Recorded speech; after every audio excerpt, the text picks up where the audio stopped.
বিসমিল্লাহির রহমানির রহিম। সুপ্রিয় শিক্ষার্থীরা, আসসালামু আলাইকুম। সবাইকে পদার্থবিজ্ঞান ক্লাসে স্বাগতম জানাচ্ছি। প্রথমে তোমাদের অভিনন্দন জানাচ্ছি দেশের অন্যতম শ্রেষ্ঠ বিদ্যাপীঠ কুমিল্লা ভিক্টোরিয়া সরকারি কলেজে ভর্তি হওয়ার জন্য। তোমাদের সাথে আজকে আমার প্রথম ক্লাস, তো তোমাদের সাথে সরাসরি ক্লাস নিতে পারলে আরও ভালো লাগতো। তো আজকে আমি তোমাদের সাথে আছি রাকিবুল হক পাভেল, প্রভাষক পদার্থবিজ্ঞান, কুমিল্লা ভিক্টোরিয়া সরকারি কলেজ।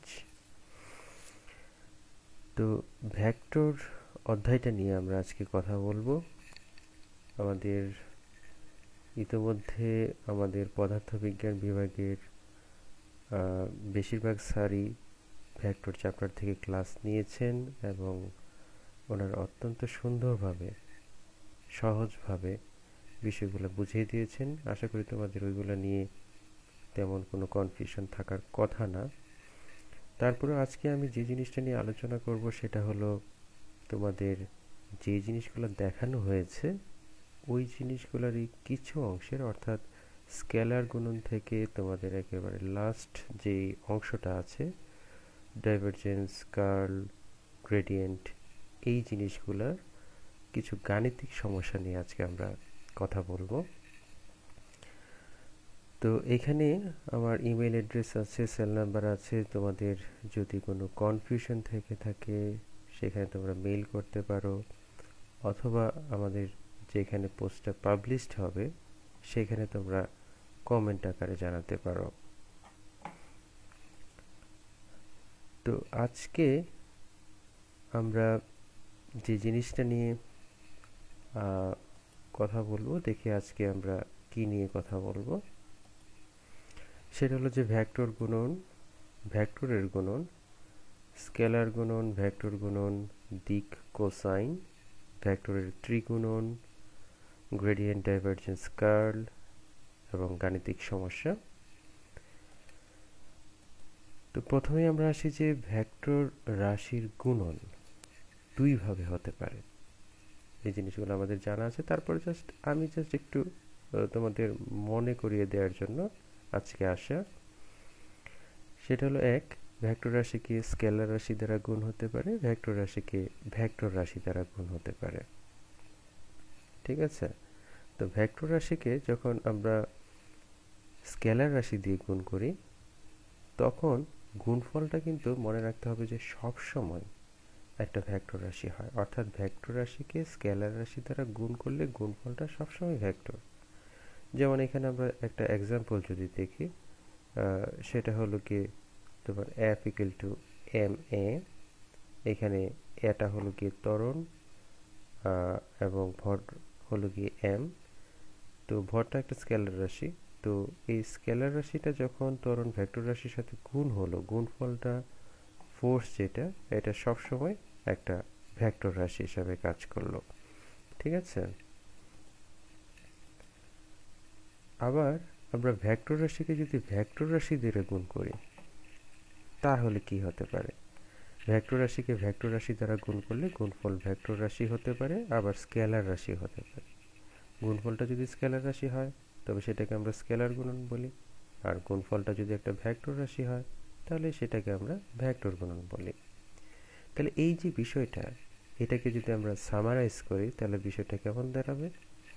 আমরা এখানে সেই জিনিসটাকে দেখতে পাবো একটা ভেক্টর রাশির গুণন। এখানে দেখতে পাচ্ছি ভেক্টর রাশিকে ভেক্টর রাশি দ্বারা গুণ করলে এখানে দুইটা জিনিস পাওয়া যাচ্ছে, গুণফলটা ভেক্টরও হতে পারে, গুণফলটা স্কেলার হতে পারে। কিন্তু ভেক্টর রাশিকে যখন স্কেলার রাশি দ্বারা গুণ করা হয় গুণফলটা সবসময় একটা ভেক্টর রাশি। যেমন এখানে এফ ইকুয়াল টু এম এর এক্সাম্পল। আর যখন গুণফলটা ভেক্টর রাশির সাথে ভেক্টর রাশি গুণ করলে গুণফলটা যখন ভেক্টর হয়, এক্সাম্পলটা হলো tau equal to R cross F, যেটাকে আমরা টর্ক বলি। সেই জিনিসগুলো তোমরা পরবর্তী চ্যাপ্টারগুলোতে পাবে। আর স্কেলার রাশি হতে পারে, যেমন এক্সাম্পল হলো গিয়ে তোমার কাজ, ফোর্স ইনটু কি ডিসপ্লেসমেন্ট, সরণ, এই দুইটার গুণফল একটা স্কেলার রাশি। আমাদের একটা জিনিস আগে বুঝতে হবে, সেটা হচ্ছে লম্ব অভিক্ষেপ। আশা করি তোমরা এটা জানো, তোমাদের নবম দশম শ্রেণীতে উচ্চতর যে গণিত ছিল সেই গণিত অধ্যায়ে এটা আছে। তারপরে আমরা দেখি যে লম্ব অভিক্ষেপ জিনিসটা কি। এখানে বলা আছে যে কোনো রেখাংশের দুটি প্রান্ত বিন্দু থেকে কোনো সরল রেখার উপর লম্ব অঙ্কন করা হলে উক্ত লম্বদের পাদবিন্দুদের মধ্যবর্তী অংশটুকু হলো উক্ত রেখাংশের লম্ব অভিক্ষেপ। যেমন আমরা যদি একটা চিন্তা করি, যেমন পি কিউ রেখার উপর ধরলাম যে এ বি একটা হেলানো রেখা। এখন এ বিন্দু থেকে যদি আমরা একটা লম্ব টানি পি কিউ এর উপর, এবং বি বিন্দু থেকে যদি একটা লম্ব টানি পি কিউ এর উপর, তাহলে এই যে এম এন যে অংশটা হচ্ছে এটা হলো এ বি এর লম্ব অভিক্ষেপ।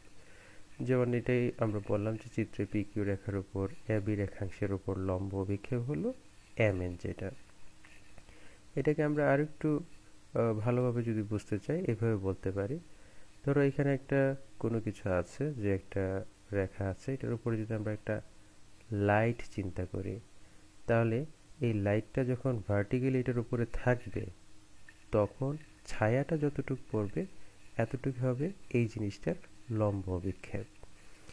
অর্থাৎ সহজ কথায় আমরা এটার এক প্রান্ত এবং আরেক প্রান্ত, দুই প্রান্ত থেকে যদি লম্ব টানি তাহলে এটা অনুভূমির মধ্যে, অর্থাৎ ভূমির মধ্যে যতটুকু জায়গা দখল করবে সেটাই হবে কি ওই বস্তুটার লম্ব অভিক্ষেপ। এখন আমরা আরেকটা জিনিস দেখতে চাই, যে জিনিসটা আমাদের একটু পরেই হয়তো বা কাজে লাগবে। সেটা হলো যে একটা ত্রিমাত্রিক স্থানাঙ্ক ব্যবস্থায়, যেমন এখানে পি একটা ত্রিমাত্রিক স্থানাঙ্ক ব্যবস্থা, একটা বিন্দু, কিউ আর একটা বিন্দু। তো এই দুইটা বিন্দুর সংযোগকারী ভেক্টর, যেমন আমরা চিত্র দেখলে এটা একটা ত্রিমাত্রিক স্থানাঙ্ক ব্যবস্থায় X axis, Y axis, Z axis. এখানে পি একটা বিন্দু, তাহলে ও পি একটা অবস্থান ভেক্টর, কিউ আর একটা বিন্দু, এখানে ও কিউ আর একটা অবস্থান ভেক্টর। তাহলে এই যে পি এবং কিউ, এই দুইটা বিন্দুর মধ্যে যে সংযোগকারী ভেক্টর, যেটাকে আমরা পি কিউ বলি, এই সংযোগকারী ভেক্টরটা কি হবে সেটা আমরা দেখতে চাচ্ছি। তো পি কিউ সংযোগকারী ভেক্টরটাকে লিখতে হয় এইভাবে, যে এইটার যে স্থানাঙ্ক আছে, কিউর যে স্থানাঙ্ক আছে এবং পি এর যে স্থানাঙ্ক আছে, এই স্থানাঙ্কগুলোর বিয়োগ। অর্থাৎ এখানে x2 মাইনাস x1, এটা যেহেতু x অক্ষ, সেখানে একক ভেক্টর হলো i। সিমিলার ওয়েতে আমরা বলতে পারি যে y এক্সিসের যে পার্থক্য, z এক্সিসের যে পার্থক্য, এই জিনিসগুলো যোগ করলে আমরা পি কিউটা পেয়ে যাচ্ছি। আর আমরা যদি ভ্যালুর কথা বলি, তাহলে আমরা ভেক্টরের যেভাবে ভ্যালু বের করি সেইভাবে আমরা এই ভ্যালুটা বের করব। ঠিক আছে? তো এই জিনিসগুলো আমাদের একটু মাথায় রাখতে হবে। এখন আমরা আসি যে স্কেলার গুণন। এই জিনিসগুলো তোমাদেরকে স্যারেরা অনেক সুন্দরভাবে বুঝিয়েছেন। আজকে জাস্ট আমি একটু ব্রিফ দেব, তেমন কিছুই না। তো স্কেলার গুণন কি? দুইটি ভেক্টর রাশির গুণনে গুণফল যদি একটা স্কেলার রাশি হয়, এই গুণনকে স্কেলার গুণন বলে। এই গুণনে গুণফলের মান ভেক্টর দুটির মানের গুণফল এবং তাদের মধ্যবর্তী কোণের কোসাইনের গুণফলের সমান হয়। তো দুইটি ভেক্টরকে স্কেলার গুণন করতে হলে উহাদের মাঝে একটা ডট চিহ্ন দিতে হয়। এই কারণে এই গুণনের অপর নাম হলো কি ডট গুণন। যেমন আমরা যদি চিন্তা করি, যেমন এখানে একটা পি একটা ভেক্টর, কিউ আর একটা ভেক্টর, ঠিক আছে? তো এই পি ভেক্টরটাকে আমরা ও এ দিয়ে চিহ্নিত করলাম এবং কিউ ভেক্টরটাকে ও সি দিয়ে চিহ্নিত করলাম। এখন ডট গুণনের নিয়ম অনুযায়ী আমরা P dot Q equal to লিখতে পারি পি ভেক্টরের ভ্যালু এবং কিউ ভেক্টরের ভ্যালু এবং এদের মধ্যবর্তী যে কোণ, যেটাকে আমরা আলফা দিয়ে আখ্যায়িত করেছি, মধ্যবর্তী কোণের কোসাইনের গুণফলের সমান।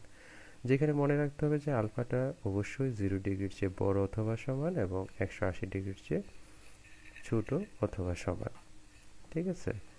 তো পি ডট কিউকে আমরা পি কিউ কজ আলফা বা কিউ পি কজ আলফা এইভাবে লিখতে পারি। এখন একটু আগে আমরা যেটা দেখে এসেছি সেটা হলো যে লম্ব অভিক্ষেপ। এখানে একটু খেয়াল করে দেখো যে এই জায়গাটাতে আমরা ওসি যে ভেক্টরটা আছে অর্থাৎ কিউ ভেক্টরটার লম্ব অভিক্ষেপ কোন জায়গাটা হবে, সি থেকে যদি একটা লম্ব টানি তাহলে এখানে ডি বিন্দু পাচ্ছি আমরা। তাহলে এই যে ওডিটা হবে কি কিউ ভেক্টরের লম্ব অভিক্ষেপ। তাহলে এটা যদি আমরা বের করি ওডিসি এই ত্রিভুজটা থেকে আমরা কজ আলফা যদি লিখি তাহলে এখান থেকে পাচ্ছি কজ হলো কি ভূমি বাই অতিভুজ। তাহলে এখানে ভূমিটা হলো ওডি, অতিভুজ হলো ওসি, দ্যাট মিন্স কিউ যেটা, ঠিক আছে। তাহলে এখান থেকে আমরা ওডিটাকে পাচ্ছি কিউ কজ আলফা। তাহলে ওডিটাই তো লম্ব বিক্ষেপ, তাহলে এই যে কিউ কজ আলফা হলো কি কিউ বিন্দুর কিউ যে ভেক্টর সেটার লম্ব বিক্ষেপ। সিমিলার ওয়েতে আমরা বলতে পারি পি যে ভেক্টরটা সেটার লম্ব বিক্ষেপ হলো পি কজ আলফা। তাহলে সহজে মনে রাখার জন্য আমরা মনে রাখবো যার লম্ব বিক্ষেপ তার কজ থিটা বা কজের যে কোণটা সেটাকে বলা হচ্ছে লম্ব বিক্ষেপ। যেমন কিউ এটার লম্ব বিক্ষেপ হলো কিউ কজ আলফা, মানে কোণ যেহেতু আলফা, কোণ যদি থিটা হতো তাহলে কিউ কজ থিটা হতো। পি যে ভেক্টরটা সেটার লম্ব বিক্ষেপ হবে পি কজ আলফা, ঠিক আছে। এটা আমাদের একটু মনে রাখতে হবে। যেমন যেটা বললাম আমরা কিউ কজ আলফা হচ্ছে পি এর দিকে কিউ এর উপাংশ বা পি এর উপর কিউ এর লম্ব বিক্ষেপ, আর পি কজ আলফা হচ্ছে কিউ এর দিকে পি এর উপাংশ বা কিউ এর উপর পি এর লম্ব বিক্ষেপ।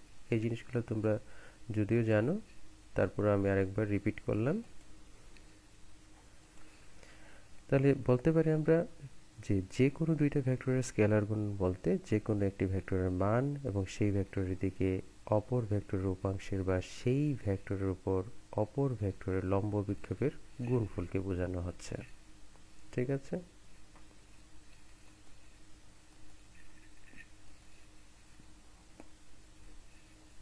এই জিনিসগুলো আমরা জানি যে আলফা যদি 0 হয় দ্যাট মিন্স দুইটা ভেক্টর পরস্পরের সমান্তরাল হবে, আলফা যদি 90 ডিগ্রি হয় পরস্পরের লম্ব হবে। তো এই জিনিসগুলো নিয়ে আমি আর সময় ওয়েস্ট করতেছি না। আমাদের আজকে মূল যে বিষয় সেটা হলো যে গাণিতিক প্রবলেম নিয়ে ডিসকাস করা। তো গাণিতিক প্রবলেম ডিসকাস করতে গেলে আমাদের যে জিনিসগুলো কাজে লাগতে পারে সেই জিনিসগুলো আমি জাস্ট একটু রিক্যাপ করছি।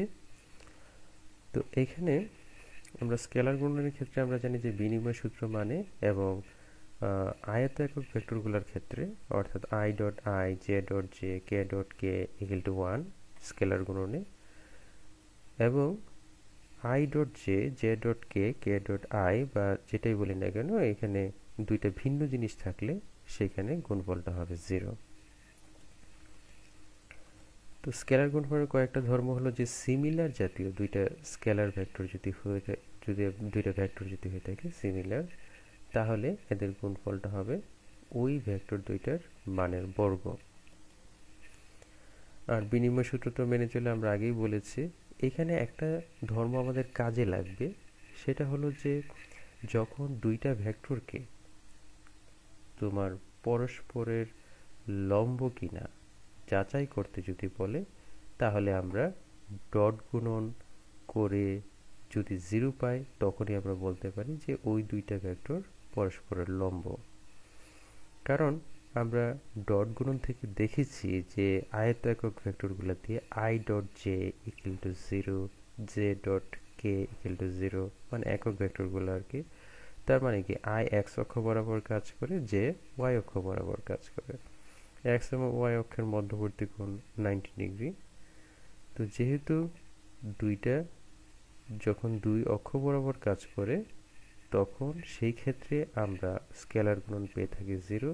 এই কারণে আমরা দুইটা ভেক্টর পরস্পরের সাথে লম্ব কিনা জাস্টিফাই করতে গেলে আমরা ডট গুণন করব। ডট গুণন করে যদি 0 পাই তাহলে আমরা বলতে পারবো যে ওই দুইটা ভেক্টর পরস্পরের লম্ব। এবং দুইটা ভেক্টরের মধ্যবর্তী কোণ আমরা বের করতে গেলে এই সূত্রটা ইউজ করব, theta equal to cos inverse a dot b by ab। এই জিনিসগুলো আমরা জানি, এগুলো নিয়ে আমরা আর সময় নষ্ট করছি না। সমকৌণিক একক ভেক্টরের স্কেলার গুণফল যেটা বললাম, এবং উপাংশের মাধ্যমে দুইটা ভেক্টরের স্কেলার গুণফল a dot b equal to ax bx plus ay by plus A Z এড ভিজেড। অর্থাৎ আমরা এ ডট বি এটার জন্য দুইটা সূত্র পেয়ে থাকি, যেমন A dot B equal to A B cos theta একটা সূত্র, আর একটা হলো A dot B equal to A X B X plus A Y B Y plus A Z B Z. তাহলে এ ডট বি এর জন্য দুইটা সূত্র পাই আমরা। এই যে সূত্রটা এইটা ব্যবহার করে থাকি যখন শুধু মান দেয়া থাকবে, কোণের কোনো প্রয়োজন নেই, তখন আমরা A dot B equal to A X B X plus A Y B Y plus A Z B Z এইটা ব্যবহার করব। আর যখন কোণ দেয়া থাকবে তখন আমরা এই সূত্রটা ব্যবহার করব। তাহলে যেগুলো সার্কেল করা আছে এগুলো আমাদের বেশি প্রয়োজনীয়। আমরা একটা অঙ্ক দেখি, যেমন এ একটা ভেক্টর, বি একটা ভেক্টর। এখানে বি ভেক্টরের মধ্যে একটা এম দেখতে পাচ্ছি আমরা, যে মানটা আমাদের অজানা। এখন এম এর মান কত হলে ভেক্টর দ্বয় পরস্পরের উপর লম্ব হবে? তো আমরা একটু আগে বলেছি যে যখন একটা ভেক্টরের সাথে আরেকটা ভেক্টর লম্ব কিনা প্রমাণ করতে চাই, তাহলে আমরা ডট গুণন করব, এবং ডট গুণন করে যদি আমরা 0 পাই তখন আমরা বলতে পারবো যে এরা পরস্পরের উপর লম্ব। যেমন A dot A O B পরস্পরের উপর লম্ব হলে এদের মধ্যবর্তী কোণ থিটা 90 ডিগ্রি হবে, অর্থাৎ A dot B equal to A B cos 90 degree equal to 0 হবে।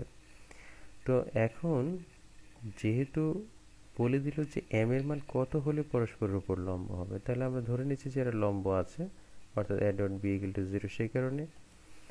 তো এখানে এ ডট বি এর জন্য আমরা ইকুয়েশন ব্যবহার করতে পারি X B X plus A Y B Y plus A Z B Z. তো এক্স এখানে কত, এক্স হলো 2, bx কত, bx হলো m, ay কত 3, by কত 2, sz কত -5, bz কত 10। তাহলে এইভাবে যখন আমরা গুণ করে এটা পাচ্ছি, কিন্তু শর্ত অনুযায়ী বলা আছে যে a ডট b 0 হতে হবে, তাহলেই তো লম্ব হবে। তাহলে এই মানটা ইকুয়াল টু 0 হবে। এখান থেকে আমরা ক্যালকুলেশন করে mটা বের করব। তাহলে আমরা বলতে পারি যে m এর মান যদি 22 হয়, তাহলে এ এবং বি ভেক্টর দুইটা পরস্পরের উপর লম্ব হবে। এবার আমরা একটু বোর্ড কোশ্চেনের দিকে আসি, যেমন এ একটা ভেক্টর, বি একটা ভেক্টর, ঠিক আছে, এবং এদের মধ্যবর্তী কোণ আলফা। এখন প্রশ্ন হলো যে আলফা এর মান কত সেটা বের করতে হবে। 2 নম্বরে বলা আছে যে আলফার মানের পরিবর্তন কত হলে এর উপর বি এর লম্ব বিক্ষেপ 1/4 হবে। গাণিতিক বিশ্লেষণ সহ মতামত দাও, এটা চট্টগ্রাম বোর্ড 2016 সালে এসেছে। তো আলফার মান নির্ণয় করো। দুইটা ভেক্টরের মধ্যবর্তী কোণ নির্ণয় করতে গেলে আমরা জানি কি করতে হবে, আমাদের ডট গুণন করতে হবে। তাহলে আমরা A dot B equal to A B cos alpha এই সূত্রটা বসাতে পারি, এবং এখান থেকে কস আলফা ইকুয়াল টু কী হবে সেটা আমরা বের করে এখান থেকে আলফাটা বের করে ফেলবো। এখানে এ ডট বি উপরের যে জায়গাটা, এখানে আমরা কি ব্যবহার করব, এখানে ব্যবহার করব A X B X plus A Y B Y plus A Z B Z এই সূত্রটা। এই যে আমরা এই সূত্রটা ব্যবহার করে আমরা মানটা বের করলাম, এ ডট বি এর মানটা বের করে নিলাম। সিমিলার হইতে এ নিচের এটা হলো এ ভেক্টরের ভ্যালু, বিটা বি ভেক্টরের ভ্যালু। তো আমরা জানি যে ভ্যালু কিভাবে বের করতে হয়। তো আমরা ভ্যালুগুলো বের করলাম, এ এর ভ্যালু বের করলাম, বি এর ভ্যালু আমরা বের করলাম, ঠিক আছে। তো এখান থেকে আমরা আলফার মানটা নির্ণয় করতে পারি। তাহলে এখানে আমরা পাচ্ছি যে আলফার মানটা হলো 79.02 ডিগ্রি। দ্বিতীয় যে প্রশ্নটা ছিল সেটা হলো আলফার মানের পরিবর্তন কত হলে এর উপর বি এর অভিক্ষেপ, অভিক্ষেপ বলতে এখানে লম্ব অভিক্ষেপ 1/4 হবে সেটা বলা হচ্ছে। তো লম্ব বিক্ষেপ কি সেটা আমরা জানি, তাই না? তো লম্ব বিক্ষেপ আমরা বের করব দ্বিতীয় ক্ষেত্রে। তো এখানে প্রথম ক্ষেত্রে বলা আছে যে এর উপর বি এর অভিক্ষেপ বা লম্ব বিক্ষেপ, যেমন চিত্রটা এটা ছিল। তো এ যে ভেক্টরটা এটার উপর বি এর লম্ব বিক্ষেপ, আমরা বলেছিলাম যার লম্ব বিক্ষেপ তার cos থিটা হয়, তাহলে সেটা হবে বি cos আলফা, যেহেতু কোণটা আলফা। তো এটাকে আমরা বি ওয়ান ধরে নিয়েছি, ঠিক আছে। তাহলে আমরা লিখতে পারি B one equal to B cos alpha, তো আলফার মানটা ইমিডিয়েট আগে আমরা পেয়েছি 79.02 ডিগ্রি। এখানে যদি বসাই তাহলে আমরা b1 এর ভ্যালুটা পাচ্ছি। ঠিক আছে, এবার বলা ছিল যে দ্বিতীয় ক্ষেত্রে যদি তোমার আলফার মানের আলফাটাকে যদি চেঞ্জ করা হয়, তাহলে চেঞ্জ এমনভাবে করা হচ্ছে, এমন একটা অ্যাঙ্গেলে চেঞ্জ করা হচ্ছে যে অ্যাঙ্গেলে আসলে বর্তমানে এটার অভিক্ষেপ হবে আগেরটার 1/4। তাহলে এখন একটু খেয়াল করো, এখানে যে পূর্বেরটা ছিল ধরলাম যে এই যে ব্লু কালারের যে লাইনটা ছিল তখন কোণ ছিল আলফা, এখন আমরা ধরলাম যে পরিবর্তিত হয়ে বিটা বিটা কোণ উৎপন্ন করে, বি ভেক্টরটা বিটা কোণ উৎপন্ন করে। তাহলে যে সেই ক্ষেত্রে এখানে যে লম্ব বিক্ষেপটা আমরা পাচ্ছি সেটাকে যদি b2 ধরি, তাহলে b2 কি হবে, b cos beta, b cos beta. তাহলে এখানে বলা ছিল যে 1/4 হবে কার, পূর্বের, তাহলে b2টা হবে 1/4 b1, অর্থাৎ আগে যেটা ছিল সেটা। তাহলে b2 এর মান আমরা পাচ্ছি এখানে। এখন এই যে b এর মধ্যবর্তী কোণ বিটা হলে এটাকে আমরা b2 ধরলাম, b2 = b cos বিটা। এখান থেকে cos বিটার মানটা আমরা বের করলাম, তাহলে এখান থেকে বিটার মানটা পাচ্ছি 87.28 ডিগ্রি। তাহলে যখন বি কোণটা আলফা কোণে কাজ করেছিল তখন যে লম্ব বিক্ষেপ আমরা পেয়েছি, এখন বিটা কোণে কাজ করাতে আমরা বর্তমান ক্ষেত্র লম্ব বিক্ষেপ পাচ্ছি এবং আগেরটার তুলনায় এটা ওইটার 1/4 হচ্ছে। এখন এই বিটা কোণটা কত হচ্ছে, 87.28 ডিগ্রি। এখন প্রশ্নে বলা ছিল যে আলফাটা পরিবর্তন করে কোন অ্যাঙ্গেলে নিলে 1/4 হবে, তাহলে এখন এই অ্যাঙ্গেলে নিলে 1/4 হবে। তো আলফাটাকে কি পরিমাণ চেঞ্জ করতে হবে, আগে ছিল 79, এখন হয়ে গেল 87.28, তাহলে চেঞ্জ করতে হবে এতটুকু, অর্থাৎ বাড়াতে হবে এতটুকু। আশা করি বুঝতে পেরেছো। অর্থাৎ তোমাদের লম্ব বিক্ষেপের যে ধারণাটা, এটা যদি ক্লিয়ার থাকে তাহলে তোমরা আশা করি বুঝতে পারবে। আমরা আরেকটা প্রশ্নে আসি। একটা ত্রিমাত্রিক স্থানাঙ্ক ব্যবস্থায় 3টি বিন্দুর স্থানাঙ্ক দেয়া আছে, পি বিন্দু, কিউ বিন্দু এবং আর বিন্দু, যেখানে পি কিউ আর প্রসঙ্গ কাঠামোর মূল বিন্দুর সাপেক্ষে 3টা বিন্দুর অবস্থান ভেক্টর নির্দেশ করে। ঠিক আছে, এটা আসছে বরিশাল বোর্ড 2019 সালে। চিত্রটা দেওয়া আছে এরকম, পি কিউ আর, পি এর স্থানাঙ্ক এখানে, কিউ এর স্থানাঙ্ক এখানে এবং আর এর স্থানাঙ্ক এখানে দেওয়া আছে। প্রশ্ন হলো যে পি এর উপর কিউ ভেক্টরের লম্ব বিক্ষেপের মান নির্ণয় করো।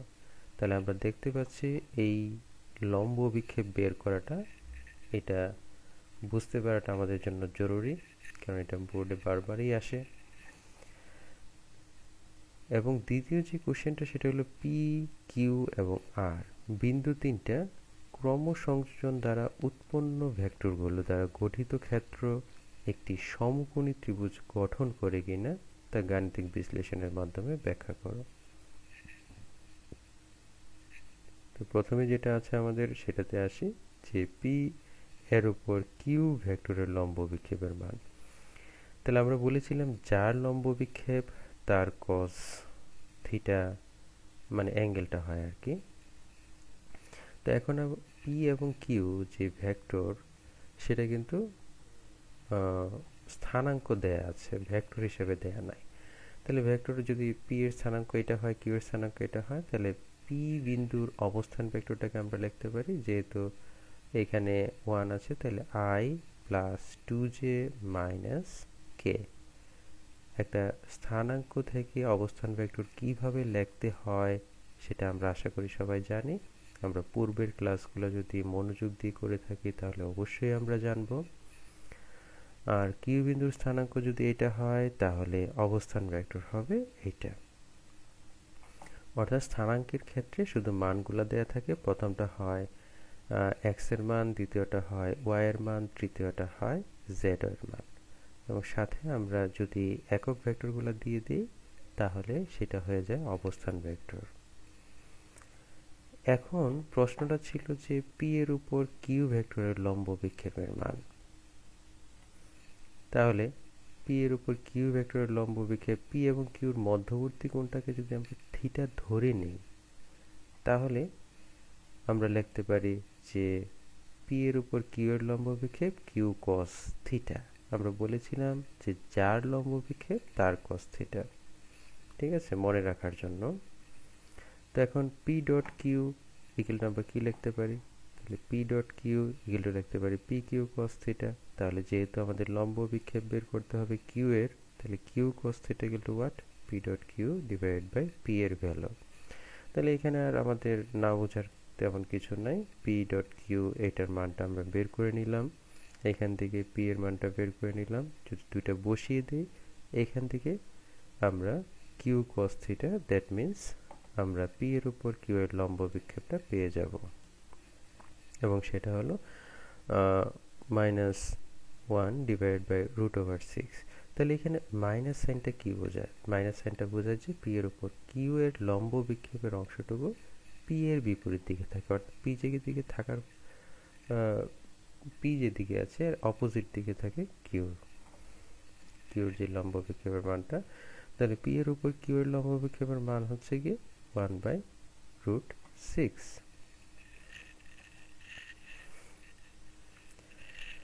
এবার ঘ, অর্থাৎ যেটা বলা হয়েছিল যে তিনটার সংযোগ যে রেখাটা, অর্থাৎ পি কিউ আর, অর্থাৎ পি কিউ, কিউ আর এবং আর পি, এই সংযোগ রেখাগুলা একটা সমকোণী ত্রিভুজ গঠন করে কিনা। ঠিক আছে, তো এখানে পি বিন্দুর অবস্থান ভেক্টর হচ্ছে এইটা, যে মান দেয়া আছে স্থানাঙ্ক অনুযায়ী। কিউ বিন্দুর অবস্থান ভেক্টর এইটা, আর বিন্দুর অবস্থান ভেক্টর এইটা। তাহলে আমরা কিভাবে বুঝতে পারি যে এটা সমকোণী ত্রিভুজ গঠন করবে কিনা? এখন সমকোণী ত্রিভুজের ক্ষেত্রে আমরা বলতে পারি যে পিথাগোরাসের সূত্র প্রুফ করলেই হয়ে যায় যে এটা সমকোণী ত্রিভুজ কিনা। অর্থাৎ যে ত্রিভুজের ক্ষেত্রে দুইটা বাহুর বর্গের সমষ্টি যদি বড় যে বাহুটা আছে সেটার বর্গের সমান হয় তাহলে আমরা বলতে পারি যে এটা সমকোণী ত্রিভুজ গঠন করবে। তাহলে এইখানে আমরা প্রথমে যে কাজটা করব সেটা হলো পি কিউ, এই ডিসটেন্সটা আমরা বের করব। আমরা শুরুতে কিন্তু আজকে আলোচনা করেছি যে দুইটা বিন্দুর মধ্যে দূরত্ব কিভাবে বের করতে হয়। কিউ আর এই যে ডিসটেন্সটা আমরা বের করব, আর পি এই ডিসটেন্সটা আমরা বের করব। তিনটা ডিসটেন্স যখন আমরা পেয়ে যাব তাহলে বড় বাহু কোনটা সেটা আমরা পেয়ে যাব নিশ্চয়ই। তাহলে সেই বড় বাহুর বর্গটা হবে বাকি যেই দুই বাহু আছে তাদের বর্গের সমষ্টি সমান যদি হয় তাহলে আমরা বলবো যে এইটা সমকোণী ত্রিভুজ গঠন করে। তাহলে পি কিউর মধ্যবর্তী ডিসটেন্স আমরা যদি বের করতে চাই তাহলে পি কিউ বলতে পারি কিউ বিন্দুর অবস্থান ভেক্টর মাইনাস পি বিন্দুর অবস্থান vector, that means Q minus P.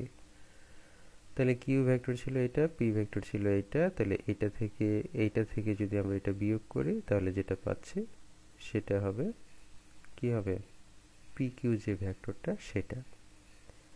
এখন পি কিউ ভেক্টর এইভাবে আমরা পেলাম কিউ আর ভেক্টর, তাহলে আর ভেক্টর মাইনাস কিউ ভেক্টর এভাবে বের করতে পারি। পি আর ভেক্টরের ক্ষেত্রে পি মাইনাস আর ভেক্টর, এইভাবে আমরা তিনটা ভেক্টর পেয়ে গেলাম। এখন এই যে ভেক্টরগুলা, এই ভেক্টরগুলোর দূরত্ব কতটুকু, অর্থাৎ ভ্যালুটাই এখানে পি কিউ এর দূরত্ব নির্দেশ করবে। কিউ আর ভেক্টরের ভ্যালু কিউ আর এর দূরত্ব নির্দেশ করবে। এখন আমরা দূরত্বটা বের করতে পারি এইভাবে যে পি কিউ বাহুর দৈর্ঘ্য রুট ওভার কি বলবো, root over P X square plus P Y square plus P Z square. তাহলে এইভাবে আমরা পি কিউর মানটা পেয়ে যাচ্ছি হলো গিয়ে রুট ওভার 14 একক। কিউ আর বাহুর দৈর্ঘ্য পাচ্ছি রুট ওভার 34 এবং আর পি পাচ্ছি √6। তাহলে এই তিনটা বাহু থেকে আমরা ডিসাইড করতে পারি যে বড় বাহু হচ্ছে কিউ আর। তাহলে আমরা এটাই চেষ্টা করব যে পি কিউ এর বর্গ এবং আরপি এর বর্গের সমষ্টি কিউআর এর বর্গের সমান হয় কিনা। তাহলে এখানে আমরা দেখতে পাচ্ছি পি কিউ এবং আরপি এই দুইটার বর্গের সমষ্টি হচ্ছে কি 20, কিন্তু কিউআর এর বর্গ হচ্ছে কি 34, তাহলে সমান হচ্ছে না।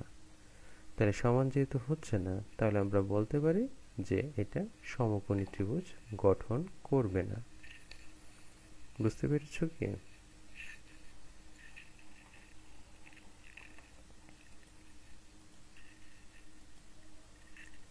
তারপর আমরা আরেকটা প্রবলেমে আসি। দুইটা বিন্দুর ত্রিমাত্রিক স্থানাঙ্ক ব্যবস্থায় স্থানাঙ্ক দুইটা দেয়া আছে, এ এর স্থানাঙ্ক এটা, বি এর স্থানাঙ্ক এটা। এখন প্রশ্ন হলো যে এ বি ভেক্টরের সমান্তরালে একটা একক ভেক্টর নির্ণয় করো। সমান্তরালে একক ভেক্টর মানে একক ভেক্টর যেটা, সেটা একক ভেক্টর কি আমরা সবাই জানি আশা করি। একক ভেক্টর হলো কোনো ভেক্টরকে ওই ভেক্টরের মান দিয়ে যদি আমরা ভাগ করি তাহলে একটা একক ভেক্টর পাবো। এটা কমিটি বোর্ড 2017 সালে এসেছে। ঘতে যেটা চাইলো সেটা হলো দুইটা বিন্দুর অর্থাৎ এ ও বি এর অবস্থান ভেক্টরের এক্স অক্ষের উপর লম্ব বিক্ষেপের তুলনামূলক বিশ্লেষণ করো। তাহলে এখানেও লম্ব বিক্ষেপের যে বিষয় সেটা। তো এখানে গয়ের ক্ষেত্রে এ এবং বি এই দুইটা যেহেতু দেয়া আছে, এ এর স্থানাঙ্ক এটা, বি এর স্থানাঙ্ক এটা, তাহলে এ বি যে ভেক্টরটা এটা আমরা বের করতে পারি সূত্র অনুযায়ী, তাই না? অর্থাৎ এটা মাইনাস এইটা, এটা মাইনাস এইটা, এটা মাইনাস এইটা। যেহেতু এটা এক্স অক্ষের, তাহলে এটার সাথে আই থাকবে, এটার সাথে জে থাকবে, এটার সাথে কে থাকবে, অর্থাৎ সূত্র যেটা আছে সেটা। এটা বসিয়ে আমরা পাচ্ছি এ বি এর যে ভেক্টরটা সেটা জে ক্যাপ প্লাস কে ক্যাপ। এখন যেহেতু আমাকে একক ভেক্টর বের করতে হবে, তাহলে ভেক্টরটা আমরা পেয়ে যাচ্ছি হলো এটা, তাহলে এই ভেক্টরের মান দিয়ে যদি এটাকে ভাগ করি তাহলেই একক ভেক্টর পেয়ে যাব। তো এবি ভেক্টরের সমান্তরাল একটা একক ভেক্টর কি হবে, যদি এটাকে আমরা n ধরি, তাহলে এই যে ভেক্টরটা এটাকে তার মান দিয়ে ভাগ করব, তো মান দিয়ে ভাগ করলে আমরা এটা পেয়ে যাচ্ছি। ঠিক আছে, এবার 4 নম্বরে যেটা আছে যে দুইটা বিন্দুর এ ও বি এর অবস্থান ভেক্টর দুইটা এক্স অক্ষের উপর লম্ব বিক্ষেপের তুলনামূলক বিশ্লেষণ করো। এখানে বিষয়টা কি, এখানে বিষয়টা বলছে যে এ ও বি এর অবস্থান ভেক্টর। তাহলে এর অবস্থান ভেক্টর অর্থাৎ অবস্থান ভেক্টর কি সেটা আমরা জানি যে একটা স্থানাঙ্কের সিস্টেমের ক্ষেত্রে মূল বিন্দু থেকে কোনো বিন্দুর দূরত্ব যে ভেক্টর দিয়ে প্রকাশ করা হয় সেটাকে বলা হয় অবস্থান ভেক্টর। তাহলে আমরা একটা স্থানাঙ্ক সিস্টেমের মূল বিন্দু যদি ও ধরি, তাহলে ও থেকে যে এ বিন্দু এইটার দূরত্বটা যে ভেক্টর দিয়ে নির্দেশ করা হচ্ছে সেটাকে আমরা বলবো এর অবস্থান ভেক্টর। আবার ওই স্থানাঙ্ক ব্যবস্থার মূল বিন্দু থেকে বি বিন্দুর দূরত্ব যে ভেক্টরটা দিয়ে প্রকাশ করা হচ্ছে সেটাকে আমরা বলবো বি এর অবস্থান ভেক্টর। তাহলে এ বিন্দুর স্থানাঙ্ক এখানে দেয়া, বি বিন্দুর স্থানাঙ্ক দেয়া আছে, তাহলে এর অবস্থান ভেক্টর হবে যেটাকে আমরা ও এ ধরতে পারি। তাহলে ও এর ক্ষেত্রে যেহেতু ভ্যালু এখানে এটা যেহেতু 0, তাহলে জে এর কোনো ভ্যালু নাই, তাহলে এটা 1 যেহেতু 1i মাইনাস 1k হবে এর অবস্থান ভেক্টর। বি এর অবস্থান ভেক্টর এখান থেকে দেখে আমরা বুঝতে পারতেছি সেটা হলো যে i এবং j এই দুইটা থাকবে। তাহলে দুইটা অবস্থান ভেক্টর আমরা পাচ্ছি। এখন এটা x অক্ষের সাথে এটার লম্ব বিক্ষেপ আমরা বের করব। তাহলে x অক্ষের উপর ও এর লম্ব বিক্ষেপ, তাহলে আমরা বলি যে যার লম্ব বিক্ষেপ তার cos থিটা হয়ে থাকে। ঠিক আছে, তাহলে এই জিনিসটা আমরা কোথা থেকে পাই, এই জিনিসটা পাই ওই যে আমরা যেটা জানি লম্ব বিক্ষেপ যেভাবে বের করি, যেমন পি ডট কিউ আমরা আগেরটাতে দেখে আসছি, পি কিউ কস আলফা, এটা হলো সূত্রটা ডট গুণনের। তাহলে কিউ কস থিটা হচ্ছে কি, কিউ কস থিটা হলো কিউ এর লম্ব বিক্ষেপ, তাই না? তো লম্ব বিক্ষেপটা কি হচ্ছে, এই যে P dot Q divided by P, এটা হচ্ছে। এটার সাথে যদি আমরা মিলাই তাহলে ও এ এইটার লম্ব বিক্ষেপ হবে ও এ কস থিটা, বা এখানে যেহেতু দুইটা অ্যাঙ্গেলের দরকার হচ্ছে এটাকে আমরা থিটা 1 ধরে নিলাম। তাহলে এখানে কি হবে, ও এ যে ভেক্টরটা আছে, যেমন এখানে কিউ ছিল না, তাহলে এখানে কিউ ভেক্টরটা, এখানে হলো মানটা, আর এখানে হলো কিউ ভেক্টরটা, সাথে হলো অপর যে ভেক্টর সেটা ডিভাইড বাই এটার ভ্যালুটা। তাহলে মিলাও এখানে, তাহলে ও এ cos থিটা 1, তাহলে এই যে ভেক্টর সেই ভেক্টরটা, এবং অপর যে ভেক্টর সেটা কোনটা, এই যে আই যেটা সেটা। ঠিক আছে, তাইলে এখানে আমরা আবার এই ভেক্টরটা দিয়ে এই ভেক্টর তার ভ্যালুটা দিয়ে ভাগ করি, তাহলে আমরা পাচ্ছি যে ও এ, এটাকে আমরা লিখতে পারি আই মাইনাস জে, এখানে যেটা দেয়া আছে, তো এখানে বসালে আমরা পেয়ে যাচ্ছি।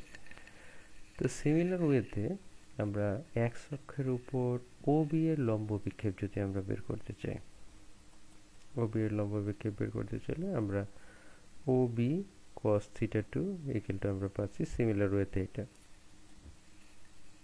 তাহলে দেখতে পাচ্ছি যে এ ও বি এর অবস্থান ভেক্টর দুইটা এক্স অক্ষের উপর লম্ব বিক্ষেপের মান সমান, এবং সেটা হল 1।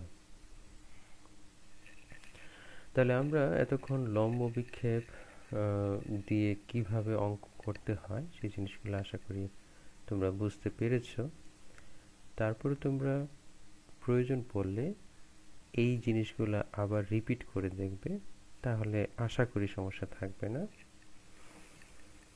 তারপরে যদি কোনো সমস্যা থেকে থাকে সেটা কমেন্টের মধ্যে তোমরা জানাবে, আর মেইল অ্যাড্রেস আছে সেখানে মেইল করতে পারো। এর পরবর্তীতে আমরা আসি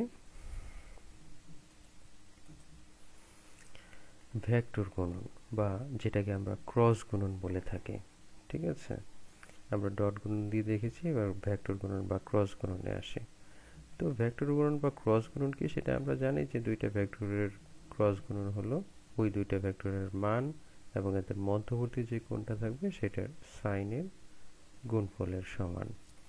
এবং এই যে এখানে একটা গুণফলটা যেহেতু একটা ভেক্টর হবে, সেই কারণে সেখানে একটা আমরা একক ভেক্টর দিয়ে থাকি, এবং সেই ভেক্টরের দিকটা ডান হাতি স্ক্রোনিয়মে নির্ণয় করা হয়। যেমন পি কিউ দুইটা যদি ভেক্টর রাশি হয় এবং এদের মধ্যবর্তী কোণ যদি আলফা হয়, তাহলে এদের ভেক্টর গুণন কি হবে, P cross Q equal to P ভেক্টরের মান কিউ ভেক্টরের মান এবং এদের মধ্যবর্তী কোণের সাইনের গুণফলের সমান। এবং এই যে মানটা, এতটুক যে মানটা, এতটুক যে জিনিসটা, এটা হলো গিয়ে ভ্যালু। এখন তো ভেক্টর গুণন হতে গেলে রেজাল্টটাকে একটা ভেক্টর হতে হবে, তাই না? তো মানের সাথে যখন আমরা একক ভেক্টর গুণ করি তখন এই টোটালটা একটা ভেক্টর হয়ে যায়। তাহলে এই টোটালটাকে ভেক্টর করার জন্যই একক ভেক্টরটা এখানে। তাহলে এই যে একক ভেক্টর, তাহলে একক ভেক্টরের তো দিক আছে, তো এটার দিক কোন দিকে হবে? এটার দিক হবে যে গুণফল যদি পি ক্রস কিউ বলি, তাহলে পি এবং কিউ ভেক্টরটা যেই তলে আছে এই তলের লম্ব বরাবর এই গুণফলটা কাজ করবে, অর্থাৎ পি ক্রস কিউ হবে পি এবং কিউ যেই তলে আছে সেই তলের লম্ব বরাবর, এবং সেই লম্ব দিকেই এই একক ভেক্টরটা কাজ করবে। ঠিক আছে, অর্থাৎ আমরা বলতে পারি এই যে ইটা যেটা গুণফলের দিক নির্দেশ করে, কোন গুণফলের দিক নির্দেশ করে, এই যে পি ক্রস কিউ যেটা আছে সেটার দিক নির্দেশ করে। এখন পি থেকে কিউ যদি যায়, কিউর দিকে যায়, তাহলে সেটা উপরের দিকে কাজ করে, অর্থাৎ ডান হাতি স্ক্রু নিয়ম অনুযায়ী কাজ করে। ডান হাতি স্ক্রু নিয়মটা কি সেটা আমরা একটা চিত্রের মাধ্যমে দেখব। আচ্ছা, কিউ থেকে পি এর দিকে যদি আসে, তাহলে ডান হাতি স্ক্রু নিয়ম অনুযায়ী সেটা নিচের দিকে গুণফলটা কাজ করে। ঠিক আছে, যেমন ডান হাতি স্ক্রু নিয়মটা হলো এটা, যেমন আমাদের হাতের সবগুলো আঙুল, 4টা আঙুল এবং বৃদ্ধাঙ্গুল, এই 4টা আঙুল এইভাবে যদি সোজা করি আমরা এবং বৃদ্ধাঙ্গুলটা যদি এটার সাথে 90 ডিগ্রিতে রাখি, তাহলে এই 4টা আঙুল বাঁকা করলে যে ডিরেকশনটা হবে, ঠিক আছে, বাঁকা করলে যেদিকে আসবে তখন বৃদ্ধাঙ্গুলি দিয়ে সেটা গুণফলটাকে নির্দেশ করে।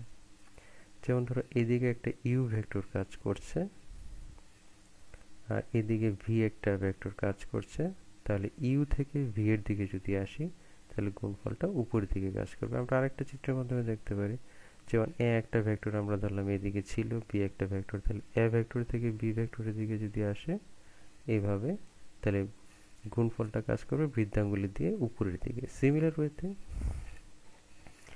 যদি বি থেকে এর দিকে যায় তাহলে আমাদের হাতটা উল্টিয়ে যাবে, বৃদ্ধাঙ্গুলিটা নিচের দিকে চলে যাবে।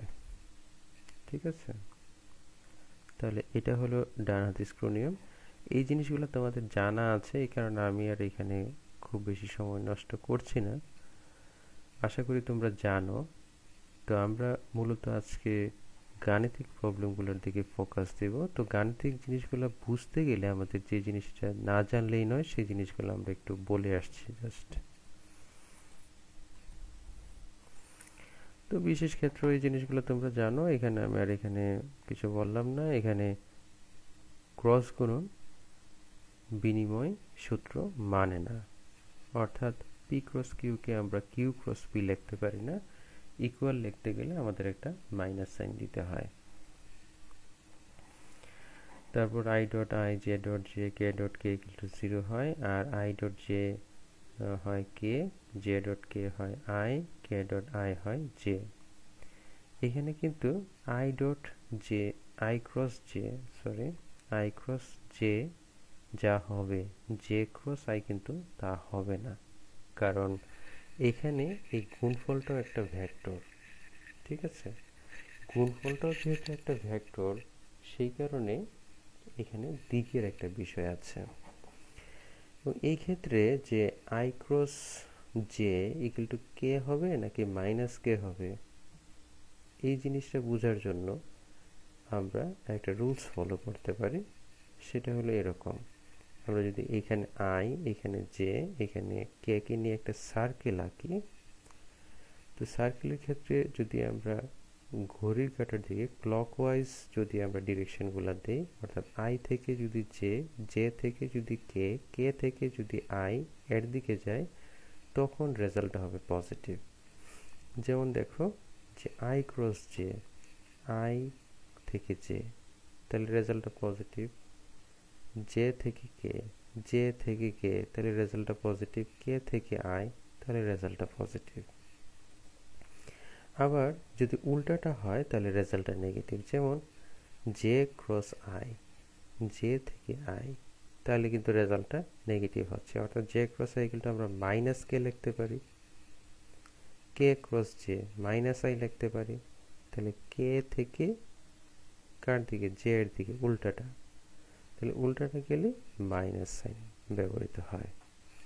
তাহলে এইভাবে আমরা আই, জে, কে লেখার পর যদি ঘড়ির কাঁটার দিকে যাই, তখন আমরা বলবো রেজাল্টটা পজিটিভ।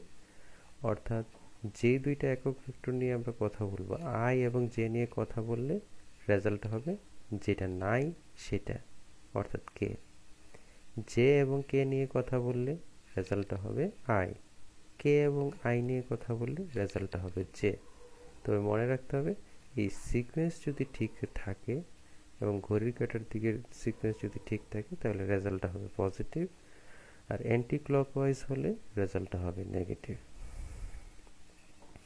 তো এই কথাগুলো আছে, এগুলো আমরা কিছু বললাম না। ভেক্টর গুণনের কয়েকটি ধর্ম, এই জিনিসগুলো তোমরা দেখে নিবি, দেখলেই পারবে আমাদের এই কথাগুলাই। এখন ভেক্টর গুণনের ক্ষেত্রে আমরা যে সূত্রটা ব্যবহার করে থাকি, যে এ ক্রস বি এর জন্য এ বি সাইন থিটা, এবং যদি কোণ দেয়া না থাকে সেই ক্ষেত্রে আমরা ব্যবহার করব I J K A X A Y S Z B X B Y V Z, অর্থাৎ নির্ণায়ক সিস্টেমে যেটা পাচ্ছি সেটা। ঠিক আছে, আরেকটা গুরুত্বপূর্ণ জিনিস, যখন তিনটা ভেক্টর থাকবে সেই ক্ষেত্রে তিনটা ভেক্টর সমতুল্য হওয়ার শর্ত হলো A dot B cross C equal to 0। এই জিনিসটা আমরা ডিটেল দেখব একটু পরে। এখন প্রশ্ন হলো যে এ একটা ভেক্টর, বি একটা ভেক্টর, ভেক্টর দুটি পরস্পর সমান্তরাল প্রমাণ করো। তাহলে আমরা ক্রস গুণনের ক্ষেত্রে দেখে এসেছি যে I cross I, J cross J, K cross K equal two কি হয়, 0 হয়, তাই না? ডট গুণনের ক্ষেত্রে আমরা দেখেছিলাম I dot J, J dot K, K dot I equal to 0 হয়।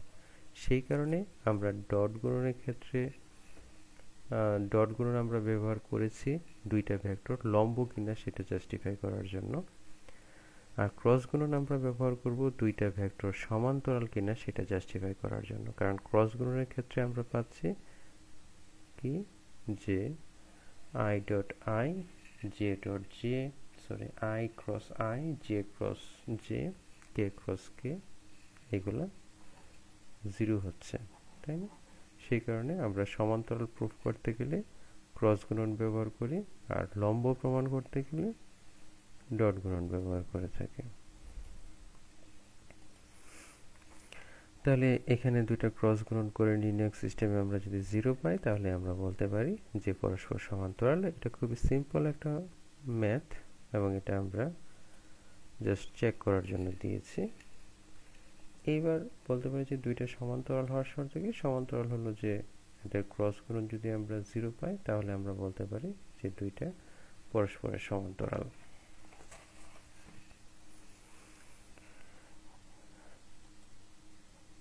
এখন লম্ব একক ভেক্টর, এই জিনিসটা আমাদের কাজে লাগবে। লম্ব একক ভেক্টর কি? একক ভেক্টর আমরা জানি, এখন লম্ব একক ভেক্টরটা কি?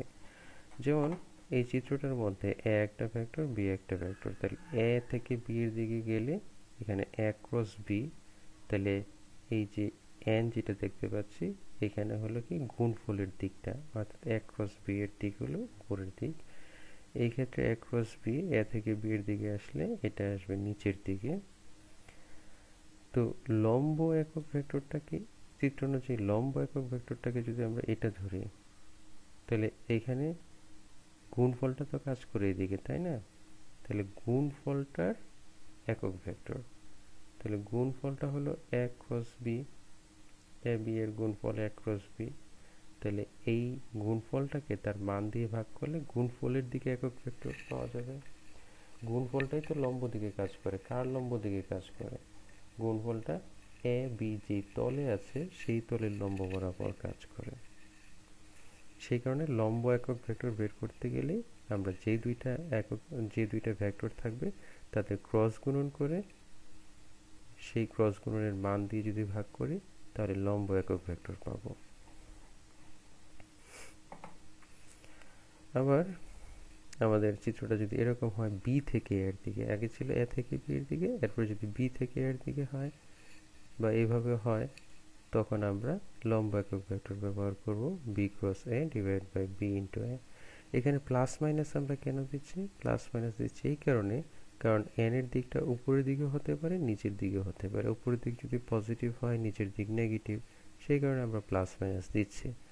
কিন্তু তোমাকে যদি স্পেসিফিক করে দেয় যে এ এই জায়গায় বি এই জায়গায়, তাহলে এ থেকে বি এর দিকে গেলে ওটা উপরের দিকেই হবে, তখন আমাদের মাইনাস না দিলেও হবে। কিন্তু যদি বলা থাকে যে এ এবং বি দুইটা ভেক্টর আছে, ঠিক আছে, কার দিক থেকে কার দিকে যাচ্ছে সেটা যদি বলা না থাকে, ঠিক আছে, এবং তুমি এ কোন দিকে ধরলা বি কোন দিকে ধরলা এটা তো তোমার বিষয়। যদি চিত্র দেয়া না থাকে, চিত্র দেয়া থাকলে সেটা অনুযায়ী আমাদের নির্দিষ্ট থাকবে, তখন প্লাস বা মাইনাস যে কোনো একটা হবে অবস্থা বুঝে। কিন্তু কোনো কিছু দেয়া না থাকলে সেই কারণে আমরা প্লাস মাইনাস লিখে থাকি। এই যে এ এবং বি এদের গুণফলটা যদি এইভাবে যায় এ থেকে বি এর দিকে, গুণফলটা উপরের দিকে কাজ করে। যদি বি থেকে এর দিকে আসে গুণফলটা নিচের দিকে কাজ করে। তাহলে আমরা একটা প্রশ্ন দেখি যে এমন একটি একক ভেক্টর নির্ণয় করো যেটা এক্স ওয়াই তলের সমান্তরাল এবং এই যে ভেক্টর আছে এটার সাথে সমকোণে অবস্থিত। তো তোমরা চেষ্টা করে দেখতে পারো এটা কি করা যেতে পারে। তাহলে এমন একটা একক ভেক্টর নির্ণয় করতে হবে যেটা এক্স ওয়াই তলের সমান্তরাল, অর্থাৎ এমন একটা ভেক্টর যেটা শুধু এক্স ওয়াই তলে আছে, জেড তলে নেই, ঠিক আছে, এবং এই যে ভেক্টর আছে এইটার সমকোণে অবস্থিত। তাহলে আমরা গণিতের ক্ষেত্রে যেটা করে থাকি যে যেটা বের করতে বলে সেটাকে আমরা ধরে নেই, ঠিক আছে? তাহলে এক্স ওয়াই তলের সমান্তরাল একটা ভেক্টরকে আমরা ধরে নিই। তাহলে সেটাকে যদি আমরা ধরে নিই, আমরা যেহেতু এটা এক্স ওয়াই তলের মধ্যেই আছে, তাহলে জেড এর কোনো কিছু থাকবে না এটাতে। তো এক্স ওয়াই তলের সমান্তরাল যে ভেক্টর সেটাকে আমরা ধরলাম X I plus Y J. কেন ধরলাম সেটা আমরা বুঝতে পারছি, যেহেতু এক্স ওয়াই তলের সমান্তরাল, এক্স ওয়াই ও তলের সমান্তরাল হওয়াতে জেড এর কোনো ভ্যালু থাকবে না। তো সেই অনুযায়ী আমরা ধরে নিলাম এটা, এবং এটা ধরে নিলাম যে এতর সাথে সমকোণে অবস্থিত।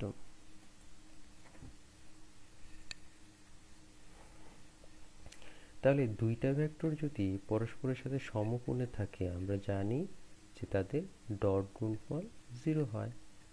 তাহলে এই যে ভেক্টরটা এবং এই যে ভেক্টরটা দুইটা পরস্পরের সমকোণে, যেহেতু আমরা ধরে নিয়েছি, তাহলে এইটা এবং এইটার ডট গুণন ডেফিনেটলি 0। তাহলে এইটা এবং এইটার ডট গুণন ইকুয়াল টু 0। এখন আমরা ডট গুণনের নিয়ম অনুযায়ী যদি গুণ করি, তাহলে আই এর সাথে আই গুণ হবে, জে এর সাথে জে গুণ হবে। যেহেতু কে এখানে নেই, সেই কারণে কে এর কোনো ভ্যালু থাকবে না। সেই অনুযায়ী আমরা পাচ্ছি 2x minus 2y equal to 0. That means x equal to y.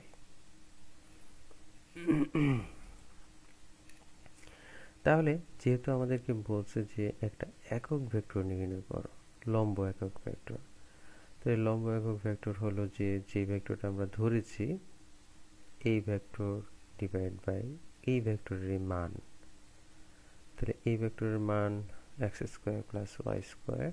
Plus minus কেন দিলাম? প্লাস মাইনাস দিলাম এই কারণে চিত্রটা দেয়া নেই। আমি এক্স যদি এদিকে ধরি, ওয়াই যদি এদিকে ধরি, তাহলে এক্স থেকে ওয়াইয়ের দিকে এদিকে যেতে পারে। আবার আমি এক্সকে এদিকেও ধরতে পারি, ওয়াইকে এদিকেও ধরতে পারি, তখন এক্স ওয়াই এদিকে হলে দিক নিচের দিকে।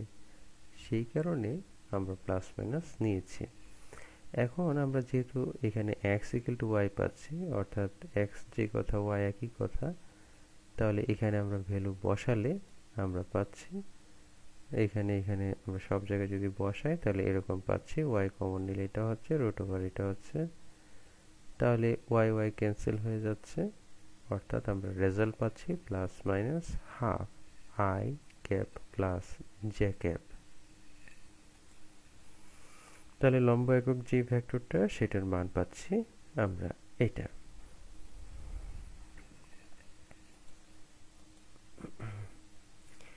এবার আমরা আরেকটা গুরুত্বপূর্ণ জিনিস দেখব, সেটা হলো ক্রস গুণফলের মাধ্যমে সামান্তরিকের ক্ষেত্রফল নির্ণয়। ক্রস গুণফলের মাধ্যমে সামান্তরিক ক্ষেত্রফল কয়েকভাবে নির্ণয় করা যায়। এর মধ্যে আমরা তিনটা কেস আমরা বলতে পারি। এটা সামান্তরিক এবং ত্রিভুজ সবগুলো মিলে তিনটা কেস আমরা আমাদের ভেক্টর চ্যাপ্টার পেয়ে থাকি। প্রথম ক্ষেত্রটা কি? প্রথম ক্ষেত্রটা হলো যে এ এবং বি যে ভেক্টর দুইটা আছে, এইটাকে যদি আমরা একটা সামান্তরিকের সন্নিহিত বাহু হিসেবে ধরে নেই। ধরো যে ও পি কিউ আর এটা একটা সামান্তরিক। ও বিন্দু থেকে আমরা ধরলাম ও পি একটা ভেক্টর কাজ করে, ও আর এইদিকে আরেকটা ভেক্টর কাজ করে। তাহলে এই দুইটা একটা সামান্তরিকের সন্নিহিত দুইটা বাহু।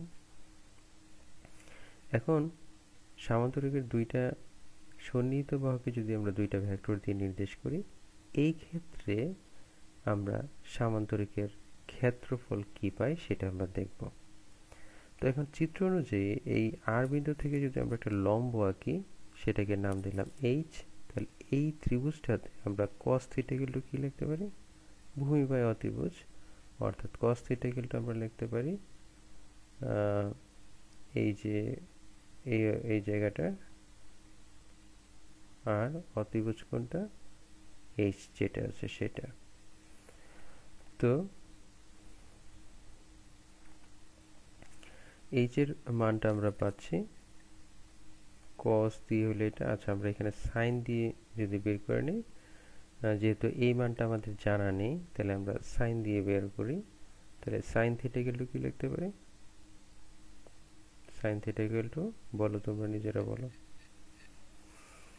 লম্ব বাই অতিভুজ। তাহলে এই জায়গাটার মধ্যে লম্ব কোনটা? লম্ব হলো এইচ, অতিভুজ হলো O R, that means B. এখান থেকে আমরা H equal to B sine theta বের করতে পারি।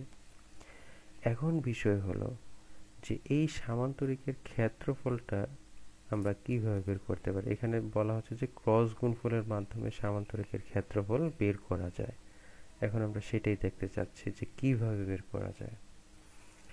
এখন আমরা জানি যে ও পি কিউ আর, এই যে সামান্তরিকটা, এটার ক্ষেত্রফল আমরা কি জানি, ভূমি ইন্টু উচ্চতা। তাহলে এই সামান্তরিকটার ভূমি কি, ওপি, দ্যাট মিন্স এ ভেক্টরটা, আর উচ্চতা কি, এইচ। তাহলে এ এবং এইচ।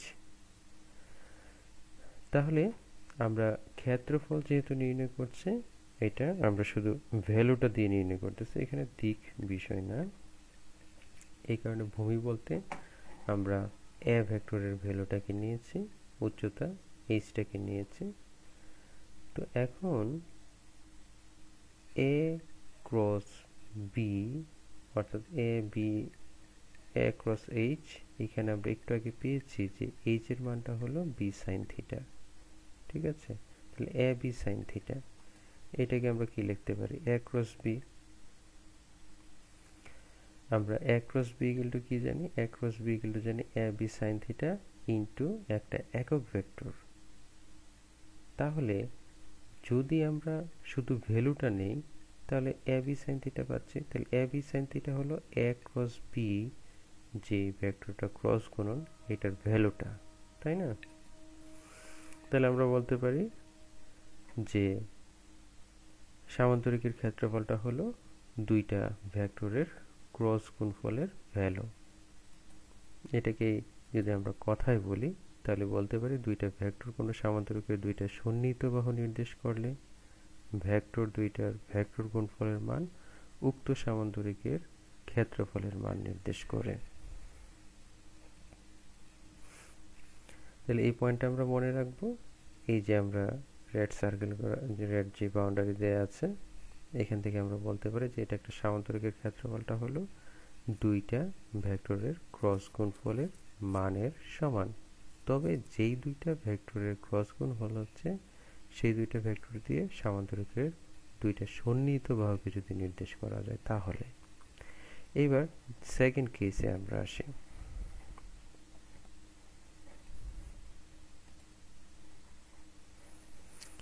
এখন এ এবং বি ভেক্টর দুইটা দিয়ে যদি সামান্তরিকের কর্ণ ধরা হয়, এ এবং বি দিয়ে যদি সামান্তরিকের কর্ণকে ধরা হয়, তাহলে সেই ক্ষেত্রে সামান্তরিকের ক্ষেত্রফলের সূত্রটা হবে জাস্ট এ ক্রস বি, এই ক্রস গুণফলের মানের হাফ, অর্থাৎ অর্ধেক। এই সূত্রটা একটু মনে রাখবে, আমরা প্রমাণে যাচ্ছি না, যেহেতু তোমাদের এই ক্লাসগুলো হয়েছে, আমরা জানি যে তোমরা এগুলো জানো, জাস্ট আমি একটু রিভাইজ দিচ্ছি তোমাদেরকে। এবং তৃতীয় কেস, সেটা হলো যে এ বি যদি ত্রিভুজের দুইটা বাহু চিন্তা করা হয়, তাহলে ত্রিভুজের ক্ষেত্রফলটা কি হবে, হাফ এ ক্রস বি। তাহলে আমরা দেখতে পাচ্ছি যে আমরা ক্রস গুণফল দিয়ে সামান্তরিকের ক্ষেত্রফল যেমন নির্ণয় করতে পারি, ত্রিভুজের ক্ষেত্রফলও নির্ণয় করতে পারি। তো ত্রিভুজের ক্ষেত্রফলের ক্ষেত্রে সবসময় হাফ এ ক্রস বি, অর্থাৎ দুইটা ভেক্টর এর ক্রস গুণফলের মানের অর্ধেক। আর সামান্তরিকের ক্ষেত্রে দুই রকম আমরা দেখতে পাচ্ছি, যখন এ বি দিয়ে সামান্তরিকের সন্নিহিত বাহু নির্দেশ করবে, সেই ক্ষেত্রে ক্ষেত্রফলটা হবে এ ক্রস বি, এটার ক্রস গুণফলের মানের সমান। আর যখন এ বি দিয়ে সামান্তরিকের কর্ণকে নির্দেশ করবে, তখন আগের মানের অর্ধেক হবে, অর্থাৎ এ ক্রস বি এই ক্রস গুণফলের মানের অর্ধেক হবে। তো আমরা একটা প্রবলেম দেখি, তাহলে বুঝতে পারবো। যেমন একটি সামান্তরিকের ক্ষেত্রফল নির্ণয় করা, যার কর্ণ দুটি যথাক্রমে এ এবং বি এত। তো কর্ণ যদি দেয়া থাকে, তাহলে সূত্রটা কি হবে, সূত্রটা হবে এটা, এ ক্রস বি এর হাফ যেটা, সেটাই হবে সামান্তরিকের ক্ষেত্রফল। এটা খুবই সহজ, এগুলো আমাদের একটু চোখ বুলালে আমরা পারবো। তাহলে এ ক্রস বি আগে আমরা বের করে নিব, বের করার পর তার মানটা বের করব, এই যে তার মান, এবং সাথে হাফ যদি গুণ করি তাহলে রেজাল্ট আমরা পেয়ে যাব। এবার আমরা একটা বোর্ড কোশ্চেন দেখি। অনিক এ এবং বি দুইটা ভেক্টর নিয়ে তাদের ডট ও ক্রস গুণফল নির্ণয় করছিল। সে দেখলো যে ভেক্টর দুইটার মধ্যস্থ গুণের মান একটা নির্দিষ্ট পরিমাণ পরিবর্তন করলে তাদের ডট ও ক্রস গুণফলের মান সমান হয়। তাহলে দুইটা ভেক্টর নিয়ে সে কাজ করছিল, দুইটা ভেক্টর দিয়ে সে ডট গুণফল এবং ক্রস গুণফল দুইটাই বের করলো এবং দেখলো যে ভেক্টর দুইটার মাঝখানে যে কোণটা আছে একটা নির্দিষ্ট পরিমাণ যদি চেঞ্জ করা হয় তাহলে গুণফলের রেজাল্টটা সেম হয়।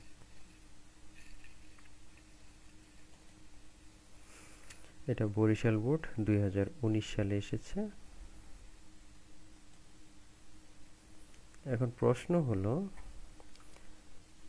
এ ও বি ভেক্টর দুইটাকে কোনো সামান্তরিকের সন্নিহিত বাহু হিসেবে যদি ধরা হয় তাহলে সামান্তরিকের ক্ষেত্রফল নির্ণয় করো। খুবই সহজ, আমরা একটু আগে দেখে এসেছি যখন সন্নিহিত বাহু ধরবো তখন এ ক্রস বি অর্থাৎ এ বি এর ক্রস গুণ করে মানটা বের করলে হয়ে যাবে। 4 নম্বরে বলা আছে যে অনিকের পর্যবেক্ষণের গাণিতিক বিশ্লেষণ সহ মতামত দাও। অনিকের পর্যবেক্ষণটা কি ছিল? সে বলেছে যে ভেক্টর দুইটার মধ্যস্থ কোণের মান একটা নির্দিষ্ট পরিমাণ চেঞ্জ করলে ডট গুণফল এবং ক্রস গুণফলের মান সমান হয়। তাহলে আমরা সেই জিনিসটাই দেখব যে মধ্যস্থ কোণের মান চেঞ্জ করে ডট গুণ এবং ক্রস গুণের মান সমান করা যায় কিনা। যদি যায় তাহলে অনিকের পর্যবেক্ষণ ঠিক আছে। তো প্রথমে আমরা আসি যে এ ও বি ভেক্টর দুইটাকে কোনো সামান্তরিকের সন্নিহিত বাহু ধরলে এই ক্ষেত্রে ক্ষেত্রফলের সূত্র কি হবে? তো আমরা জানি যে সন্নিহিত বাহু ধরলে তাদের ক্রস গুণফলের মানটাই হলো ক্ষেত্রফল। এই যে আমরা এটা পেয়ে যাচ্ছি। 4 নম্বরের জন্য যেটা আছে সেটা বলেছিল যে অনিকের পর্যবেক্ষণ। তাহলে ডট গুণন এবং ক্রস গুণন করে আমরা আগে দেখি যে মানের কি অবস্থা। আমরা মধ্যবর্তী কোণ কত সেটা আগে বের করে নিই। তো মধ্যবর্তী কোণের সূত্র এটা যদি আমরা বসাই, এটা কিভাবে আসছে সেটা তোমরা জানো। তো cos inverse a dot b, a এর মান আমরা পেয়েছি, b এর মান পেয়েছি, a ডট b এখান থেকে আমরা বের করতে পারি ax bx plus ay by plus az bz। সেখান থেকে ক্যালকুলেশন করে থিটা আমরা বের করলাম, সেটা হলো 70.9 ডিগ্রি।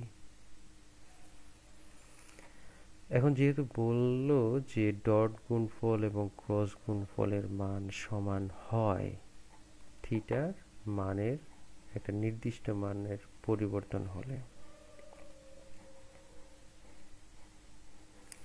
তাহলে এখানে যেহেতু ডট গুণন ও ক্রস গুণফলের মান সমান, আর that means A dot B এর ভ্যালু এবং এ ক্রস বি এর ভ্যালু ইকুয়াল, তাহলে A dot B equal to A B cos theta লিখতে পারি। এ ক্রস বি এর ভ্যালু যেহেতু সে কারণে এ বি সাইন থিটা লিখতে পারি। তাহলে এ এবং বি এর মান আমরা আগেই পেয়েছি। এখন থিটা বাদ দিয়ে বাকি মানগুলো যদি বসাই তাহলে এটা পাচ্ছি। তাহলে এখান থেকে ক্যালকুলেশন করি, এটা দ্যাট মিন্স 45 ডিগ্রি। তো থিটা পাচ্ছি আমরা 45 ডিগ্রি, কিন্তু আগে ছিল ভেক্টর দুইটার মধ্যবর্তী কোণ 70.9 ডিগ্রি। তাহলে এই পরিমাণ, এটা থেকে এটা বিয়োগ দিলে আমরা বলতে পারি যে এই পরিমাণ যদি চেঞ্জ করি তাহলে দুইটার গুণফল সমান হবে। বিষয়টা এটাই। আশা করি বুঝতে পেরেছো তোমরা। এবার আমরা আরেকটা প্রবলেম দেখি। ও এ বি সি বা এ বি সি ও যেটাই বলি, এটা একটা আয়তক্ষেত্র ও এ বি সি। এটার ও এ এবং ও বি বাহু, ও এ এবং ও বি, এই যে বাহুটা এই যে বাহুটা, এই দুইটা ভেক্টর। ও এ বাহুটা হলো পি ভেক্টর, ও বিটা হলো কিউ ভেক্টর, এবং দুইটা ভেক্টর দেয়া আছে। প্রশ্ন হলো যে উদ্দীপক অনুসারে ও এ বি এর ক্ষেত্রফল ও এ বি এর ক্ষেত্রফল নির্ণয় করা যাবে কিনা,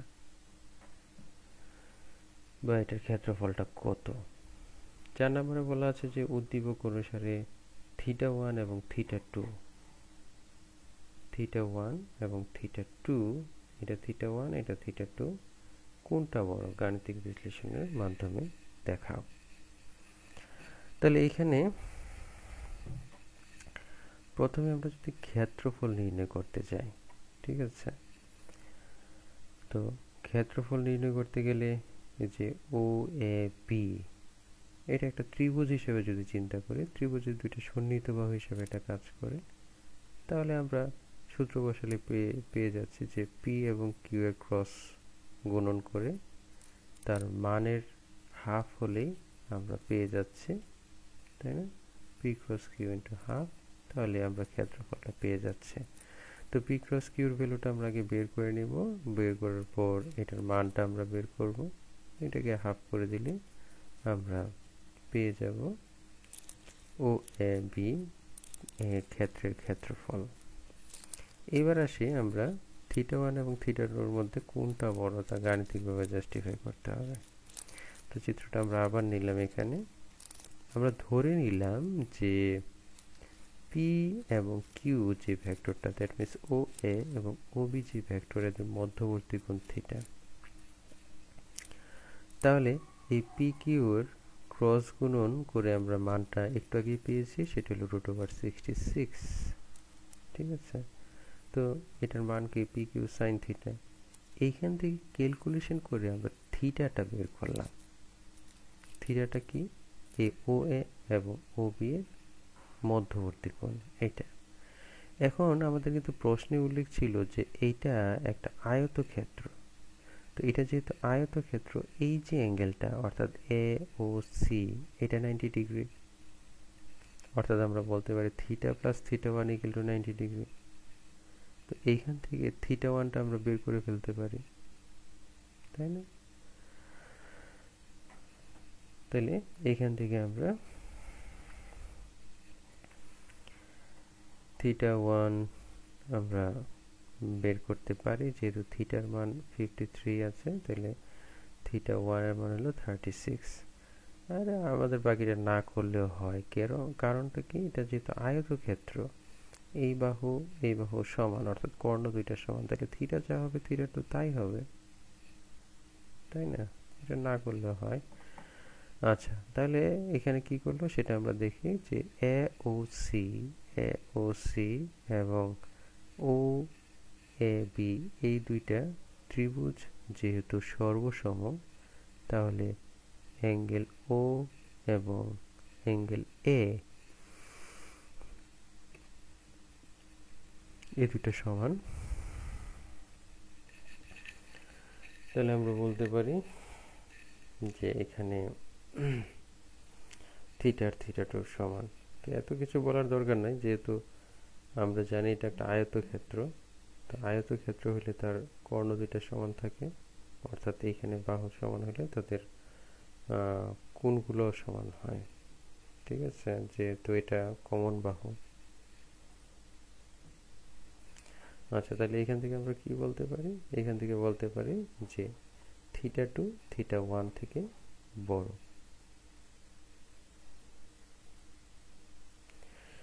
এবার আমরা একটা ভিন্ন জিনিসে আসি, গুরুত্বপূর্ণ জিনিস, এটা হলো ঘন সামান্তরিক, যেটাকে সামান্তরকও বলা হচ্ছে, বা ইংরেজিতে যেটাকে আমরা বলতে পারি যে প্যারালেলোপাইপড। তো ঘন সামান্তরিক জিনিসটা আসলে কি, এই যে এটা একটা ঘন সামান্তরিক, অর্থাৎ একটা বক্স যেটা একটু হেলানো, ঠিক আছে।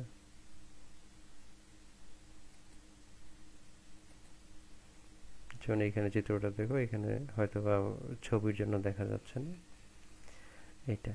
তাহলে আমরা কি করলাম যে এ বি সি তিনটা বাহু দিয়ে আমরা একটা ঘন সামান্তরিকের তিনটা ভেক্টর দিয়ে তিনটা বাহুকে নির্দেশ করলাম। যেমন ওপি, এটাকে বি ভেক্টর দিয়ে, ও সি মানে ও আর যেটা, এটাকে সি ভেক্টর দিয়ে, এবং এই যে এই লাইনটা, এটাকে আমরা এ ভেক্টর দিয়ে চিহ্নিত করলাম। তাহলে গ্রাউন্ডের মধ্যে আছে বি ভেক্টরটা, আর একটা হলো গিয়ে সি ভেক্টরটা। তাহলে বি এবং সি এর ক্রস গুণফল কি করবে? ওই তলের লম্বের বরাবর গুণফলটা কাজ করবে। তাহলে বি ক্রস সি যদি আমরা লিখি, তাহলে বি ক্রস সি, এটাকে এস ধরা হলো, এটা ঠিক সোজা উপরের দিকে কাজ করবে। এখন আমরা ধরে নিলাম যে এ যে বাহুটা আছে বা ভেক্টরটা আছে, এটা বি ক্রস সি এর সাথে, দ্যাট মিন্স এই গুণফলটার সাথে আলফা কোণ উৎপন্ন করে। তাহলে এ থেকে যদি আমি এখানে একটা লম্ব টানি, তাহলে এইটা যদি আলফা কোণ হয়, ডেফিনেটলি এইটা আলফা কোণ, তাই না? আচ্ছা, এখন আমরা এই যে একটা ঘন সামান্তরিক পাচ্ছি, এটার আমরা আয়তন বের করব। তো আয়তন আমরা কি জানি, যে ক্ষেত্রফলের সাথে যদি দৈর্ঘ্য প্রস্থ উচ্চতার যে কোনোটা গুণ করা হয়, তাহলে আয়তন হয়ে যাচ্ছে।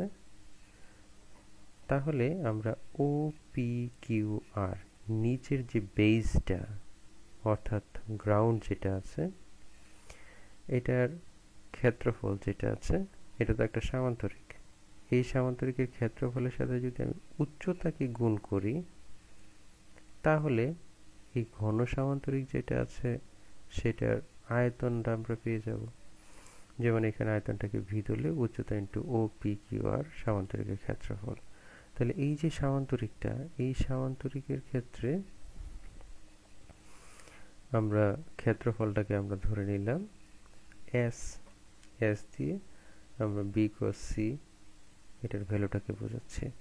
আমরা তো নিচেরটাকে যেহেতু, তলটাকে যেহেতু একটা সামান্তরিক ধরেছি, আর সন্নিহিত বাহু যেহেতু দুইটা ভেক্টর, তাহলে তো আমরা জানি যে সামান্তরিকের ক্ষেত্রফলটা হবে এই যে এই বাহু এবং এই বাহুর ক্রস গুণফলের মান।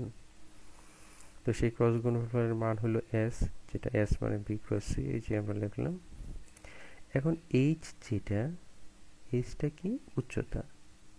এখন এই যে ত্রিভুজটা, এইখান থেকে এখানে এখানে এই যে ত্রিভুজটা, এই ত্রিভুজটাতে যদি আমরা cos আলফা দিয়ে আমরা বের করতে পারি, cos আলফা এগুলো কি? ভূমি বাই অতিভুজ। তো তাহলে এই যে ত্রিভুজটার মধ্যে কোণ হলো এটা, কোণ যদি এটা হয়, ভূমি হইল এটা এইচটা, ভূমি বাই অতিভুজ। অতিভুজ কোণটা? এই যে এটা। তাহলে এই অতিভুজটা মানে এ, তাহলে H equal to A cos alpha, এইটা লেখা যাচ্ছে। আর এস তো এখানে আছে, তাহলে এখান থেকে আমরা লিখতে পারি A S cos alpha. A S cos alpha মানে এ ডট এস, অর্থাৎ ডট গুণন লিখতে পারি, তাই না? তো এখন এস এর মানটা যদি আমরা এখানে বসাই, ভেক্টর দিয়ে যদি আমরা বসাই, তাহলে বি ক্রস সি, আর ভ্যালু বসাইলে শুধু এটা। তো এখানে cos আলফার মানটা বের করছে এইচ বাই এ, এটা এক্স হবে না, এটা আলফা হবে, এটা প্রিন্টিং মিস্টেক, এই জায়গাটাতে আলফা হবে। তো এখান থেকে এইচ ক্যালকুলেশন করে বের করলো। তো যেটা বলতেছিলাম যে এখানে সামান্তরিক আয়তন ভিটাকে আমরা লিখতে পারি এ ডট এস, এস বলতে বি ক্রস সি, এটা। এখন একটা জিনিস খেয়াল করো যে এ বি সি, এই যে তিনটা vector, A vector, B vector, C vector, A vector, এই তিনটা দ্বারাই তো সামান্তরিকটা তৈরি হইল, তাই না? ঘন সামান্তরিকটা। এখন এইটার উচ্চতাটা যদি শূন্য হয়, এই যে উচ্চতা এইচ যেটা, এটা যদি শূন্য হয়, তাহলে এ ভেক্টরটা কি আর এদিকে থাকবে? ডেফিনেটলি এখানে থাকবে না। উচ্চতা শূন্য হলে এটাও, এ বি, এটাও কি হবে? বি এবং সি যেই তলে আছে সেই তলে চলে আসবে, উচ্চতা তো শূন্য। অর্থাৎ উচ্চতা যদি শূন্য হয়, তাহলে সামান্তরিকের, ঘন সামান্তরিকের আয়তন শূন্য, তাই না? তাহলে ঘন সামান্তরিকের আয়তন শূন্য, তাহলে আমরা বলতে পারি এই যে জিনিসটা, এই যে প্রোডাক্টটা, এখান থেকে আমরা বলতে পারি এটা ইকুয়াল টু 0। তাহলে এই কথাটার সারমর্ম কি দাঁড়াচ্ছে? সারমর্ম দাঁড়াচ্ছে যখন আমরা a dot B cross C equal to 0 পাবো, তখনই আমরা বলবো যে এটার আয়তন শূন্য। একটা ঘন সামান্তরিকের আয়তন শূন্য। তা আয়তন শূন্য হওয়ার অর্থ কি? এটার উচ্চতা শূন্য। উচ্চতা শূন্য হওয়ার অর্থ কি? এটার উপরের দিকে যে ভেক্টরটা কাজ করেছিল সেটা পূর্বের যে দুইটা ভেক্টর, বেজের মধ্যে যে দুইটা ভেক্টর, এই দুইটা ভেক্টরের সাথে একই তলে কাজ করে। অন্যভাবে আমরা বলতে পারি B dot C cross A কিংবা C dot A cross B, এগুলোর ক্ষেত্রে আমরা বলতে পারি যে এ বি সি এই তিনটা ভেক্টর সমতলীয়। অর্থাৎ সহজ কথায় তিনটা ভেক্টর সমতলীয় হওয়ার শর্ত কি? সমতলীয় হওয়ার শর্ত হলো যে কোনো দুইটা ভেক্টরের ক্রস গুণফল অপর ভেক্টরের ডট গুণফল শূন্য হতে হবে। এই যে দেখো বি ক্রস সি, এটার ক্রস গুণফলের সাথে এ এর ডট গুণফল শূন্য, অথবা সি ক্রস এ, এটার ক্রস গুণফলের সাথে বি এর ডট গুণন শূন্য, অথবা এ ক্রস বি, এইটার ক্রস গুণনের সাথে সি এর ডট গুণন শূন্য। অর্থাৎ যে কোনো দুইটা ভেক্টরের ক্রস গুণন অপরটার ডট গুণন যদি রেজাল্টটা 0 হয়, তাহলে আমরা বলতে পারি এই তিনটা ভেক্টর পরস্পরের সাথে একই তলে আছে।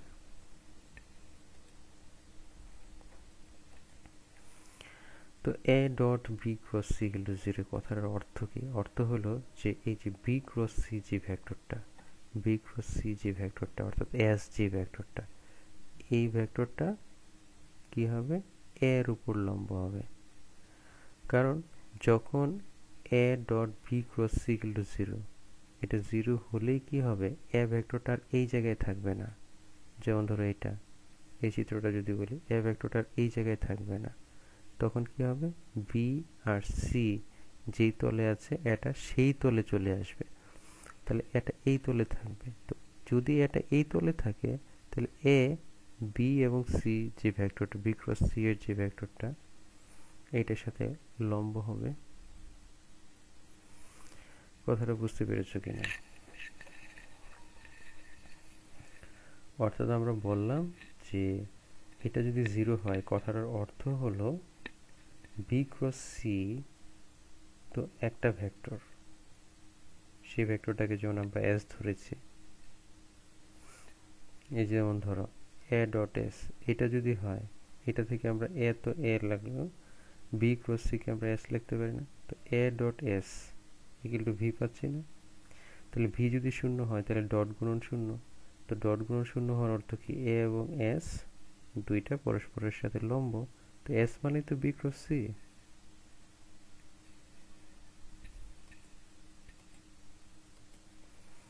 এবার প্রশ্ন দেখো,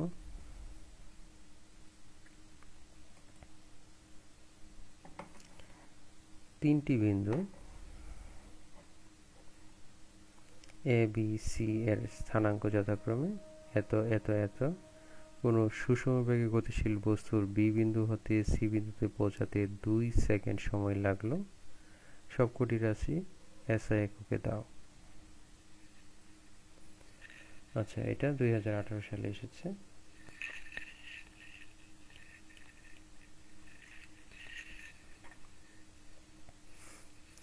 তাহলে এখানে আছে এ বি সি তিনটার স্থানাঙ্ক দেয়া আছে। এখন কোনো সুষমভাবে গতিশীল বস্তুর বি বিন্দু হতে সি বিন্দুতে পৌঁছাতে 2 সেকেন্ড সময় লাগলো। তাহলে আমরা যেটা বের করতে পারি সেটা হলো যে বিসি পথে বস্তুটির বেগ নির্ণয় করো, এবং আরেকটা প্রশ্ন হলো উদ্দীপকের বিন্দুগুলো দ্বারা গঠিত অবস্থান ভেক্টরগুলো একই সমতলে অবস্থান করবে কি? তোমার উত্তরের সপক্ষে যুক্তি দাও। তাহলে একই তলে একই সমতলে অবস্থান করবে কি করবে না সেটার জন্য কি করতে হবে সেটা আমরা সবাই জানি। সেটা হলো যে তিনটা ভেক্টরের যদি একই সমতলে কিনা সেটার জন্য আমরা যে কোনো দুইটা ভেক্টরের ক্রস গুণন এবং এই রেজাল্টের সাথে অপর ভেক্টরের ডট গুণন শূন্য হয় কিনা সেটা আমরা চেক করব। যদি শূন্য হয় তাহলে আমরা বলবো যে তিনটা ভেক্টর একই তলে আছে।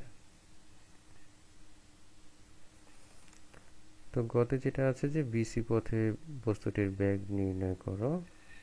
তো বেগ নির্ণয় করতে গেলে কি লাগে? বেগ বের করতে গেলে দূরত্ব এবং সময়ের গুণফলটাকে আমরা বলি কি বলি? দূরত্বকে যদি সময় দিয়ে ভাগ করি দূরত্বকে যদি সময় দিয়ে ভাগ করি তাহলে আমরা সেটাকে বেগ বলি, অর্থাৎ s = vt। তাহলে আমাদের s টা জানতে হবে। t যেহেতু সময় দেয়া আছে, এখানে 2 সেকেন্ড দেয়া আছে, তাহলে আমাদের কি দূরত্বটা বের করতে পারলেই হবে। b হচ্ছে c এর যে দূরত্ব সেটা আমরা বের করলাম, যেহেতু স্থানাঙ্ক দেয়া আছে। এটা b এর স্থানাঙ্ক, এটা c এর স্থানাঙ্ক। b থেকে c, তাহলে c এর যে উপাংশগুলো আছে সেগুলো থেকে b এর উপাংশগুলো বিয়োগ করলে আমরা দূরত্বটা পেয়ে যাব। তাহলে ব্যাগ এখান থেকে পেয়ে যাচ্ছে। দ্বিতীয় যে কোশ্চেনটা ছিল যে একই সমতলে অবস্থান করে কিনা, তিনটা ভেক্টর তো দেয়া আছে, তাহলে যে কোনো দুইটা ভেক্টর ক্রস বের করো। যেমন এরা এখানে a ক্রস b টাকে বের করলো, এটার সাথে c এর যে ভেক্টরটা এটা ডট গুণন করে দেখলো যে 0 হচ্ছে, তার মানে একই তলে অবস্থান করে। বুঝতে পেরেছো?